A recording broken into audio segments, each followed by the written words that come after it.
Welcome 9th class students to the second part of the chapter The Fundamentals of Life, the Cell.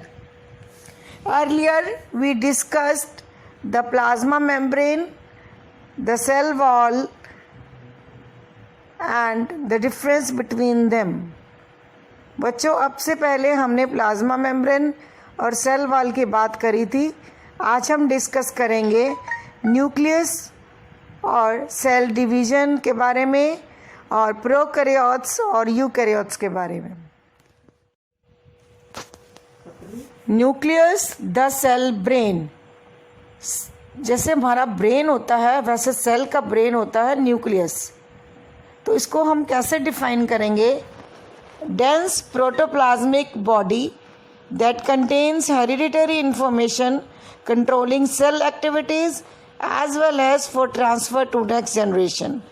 Nucleus centre में एक छोटा सा protoplasmic part होता है, body गोला होता है, जो हमारी हेरिडिटरी इन्फॉर्मेशन, जो माँ बाप से बच्चों तक इन्फॉर्मेशन जाती है, वो सेल की एक्टिविटीज़ और जो नेक्स्ट जनरेशन में जाती है वो सारी इन्फॉर्मेशन इस न्यूक्लियस में होती है.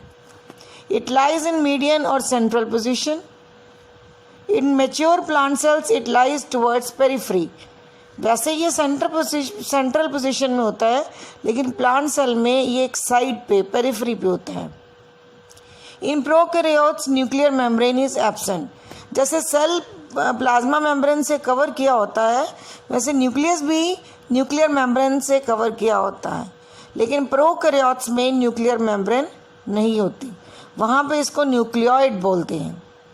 Sales like RBC sieve elements lack nucleus.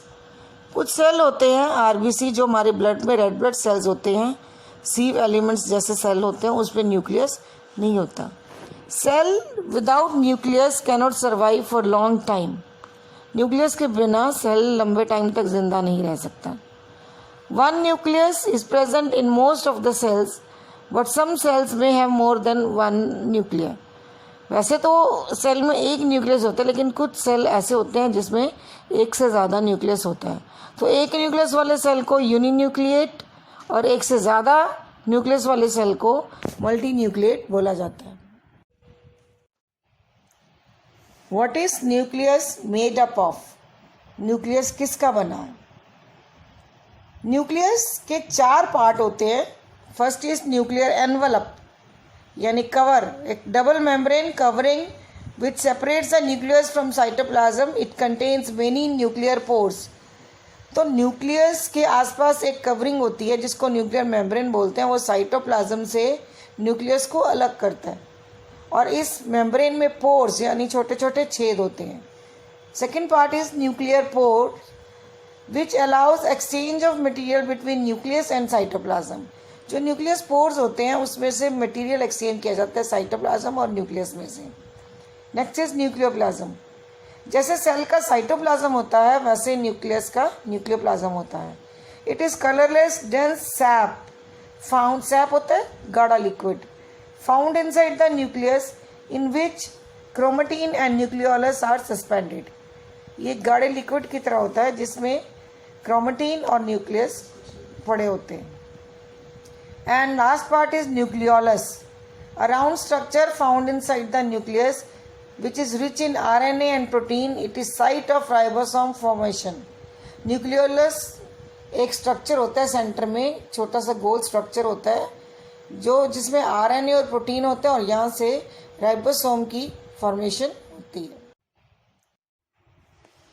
What are chromosomes?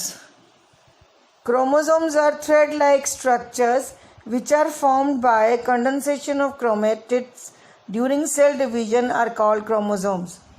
They referred as hereditary vehicle. ये धागे की तरह स्ट्रक्चर्स होते हैं जो न्यूक्लियस में होते हैं और यही हैं जो इन्फॉर्मेशन एक जनरेशन से दूसरी जनरेशन में लेके जाते हैं. Chromosomes are made of DNA and protein.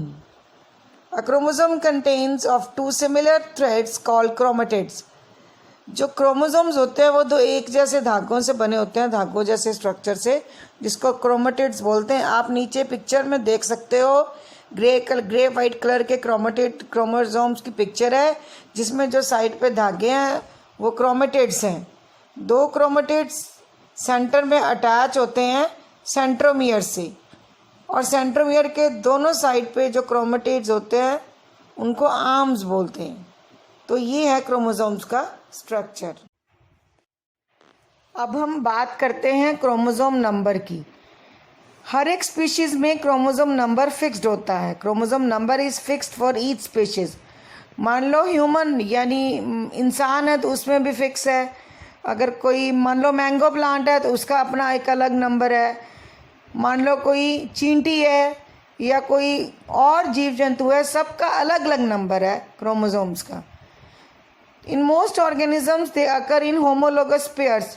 वो एक साथ जोड़े में क्रोमोसोम्स होते हैं। In each pair 1 chromosome belong to father parent and while the other belong to mother parent. जो ये जोड़ा होता है क्रोमोसोम का, एक फादर पेरेंट से आता है और एक मदर पेरेंट से आता है। Presence of 2 set of chromosomes is called diploid. जो 2 सेट होते हैं क्रोमोसोम के, जो जोड़ा होता है उसको डिप्लॉइड बोलते हैं। जैसे इंसान में 23 पेयर होते हैं, 23 जोड़े यानी 23 पेयर्स ऑफ क्रोमोसोम्स होते हैं, यानी 46 क्रोमोसोम्स होते हैं। तो presence of single set of chromosome is called haploid. जैसे ह्यूमन का हैप्लॉइड नंबर 23 है और डिप्लॉइड नंबर 26 है। Now coming to role of nucleus in a cell. Cell में न्यूक्लियस का क्या रोल होता है, क्या फंक्शन होता है।